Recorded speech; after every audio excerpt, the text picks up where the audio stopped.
Hi, I'm Nick Rains from Leica Camera Australia. The new M11 Monochrom has just been released, and in this first look video, I want to explain just what makes this camera so special.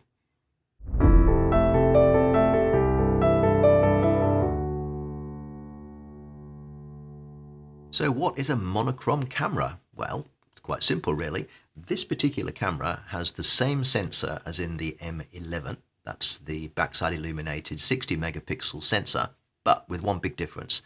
The Bayer array, which is the little colored filters which sit above every single pixel, has been removed. So what this camera captured is a pure luminance image, black and white, hence the name monochrome. The idea is that each of those colored filters captures color information in a normal sensor, but in this particular camera, that's been stripped away. So what you're capturing is the brightness values of every single pixel, and that gives you a perfect, unadulterated, uninterpolated, crisp image, which is unmatched by any camera in this class. You might wonder what the benefits of that are. Well, there's one huge benefit. Each of those little filters, particularly the blue one, absorbs light. That's what filters do. And by absorbing light, it makes the signal lower onto the sensor, so that light is effectively less bright.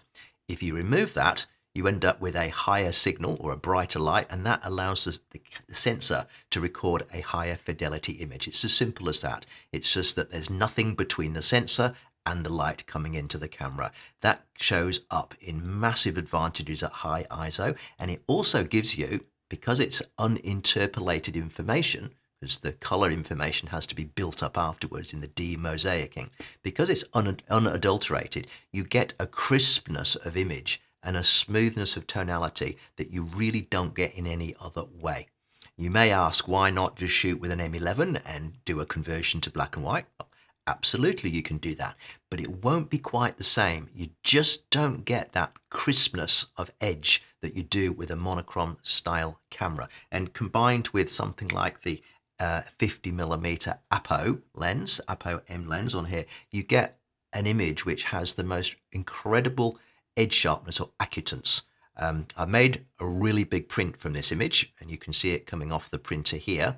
And this is an AO print. This is 1200mm by 800mm. It's a really big print, and yet you can examine that print with your nose almost to the material and it still looks sharp. I've never seen anything that looks quite as good as this.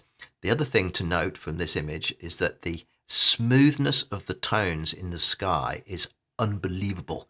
There is a lovely, lovely gradation of grays in that sky that's just so good.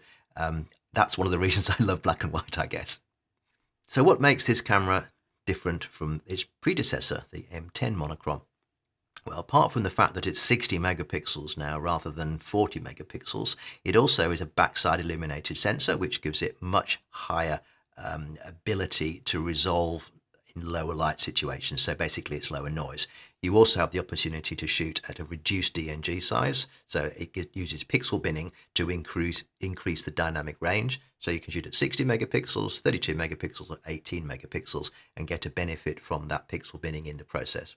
Personally, I shoot everything at 60 megapixels. I just want all the resolution I can possibly get. The dynamic range is quoted as being 15 stops. Couple of other features which are interesting. First of all, the camera itself has a new finish to it. You're not really going to be able to see it in this video, but the casing has a new matte finish to it. It's got a slight texture to it. It feels extremely robust, and I'm told it's a new formulation which is very, very scratch resistant. It's also quite fingerprint resistant. I've been using this camera for a little bit and it's really stayed incredibly clean, which is really nice. A couple of other things about it. Why don't I just turn it on and we'll just look at the menus on the back of the camera. So if I just click the menus there, and you'll see it's the very familiar Leica menu style, but there's a couple of extra bits here. First of all, if you look closely, you'll see in the top left-hand corner, it says 1K free 224 gigabytes. Now, what does that mean? Well, there's no card in this camera. There's 224 gigabytes, or 256 in theory, but 224 gigabytes of available internal memory. So even if you fill up your card, you've got 256 gigs of available memory, which is a lot of images. Something else you might notice on the back here is a little icon, a new icon, fourth from the left on the first row. This is for toning. If I just click across there, there's like sepia strong. This is interesting because normally the film styles, if you can call it that, would only affect JPEGs that the camera's made. The RAW files are unaffected by any of these settings.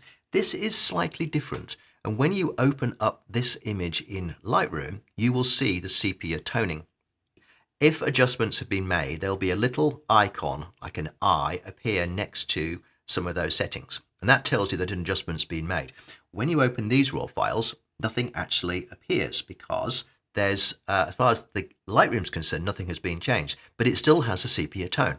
So I did a little bit of digging around, and it turns out that in the color toning panel, it's added 39 saturation of a hue of 39, which is a nice sepia color, and you can remove that if you wish.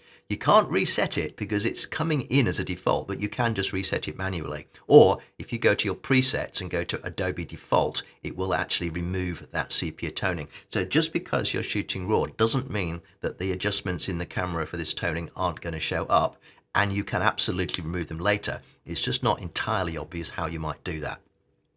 The other thing that's in the menus here is if we go to the ISO, it goes up to a whopping great 200,000 ISO. Now, I'm not suggesting that you would use that unless you absolutely had to, but by having a much higher maximum, it means that the ISOs lower down the scale are that much better.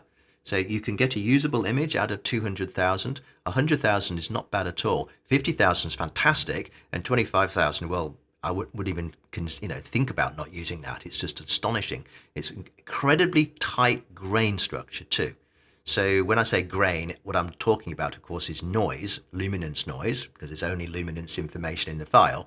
But it looks like film grain, which is interesting, and it has a kind of organic texture to it, which makes it much more acceptable than noise that's been interpolated from a color image. So that's one of the distinguishing features from an equivalent color camera with a color image moved to black and white with some conversion. So that's really good as well.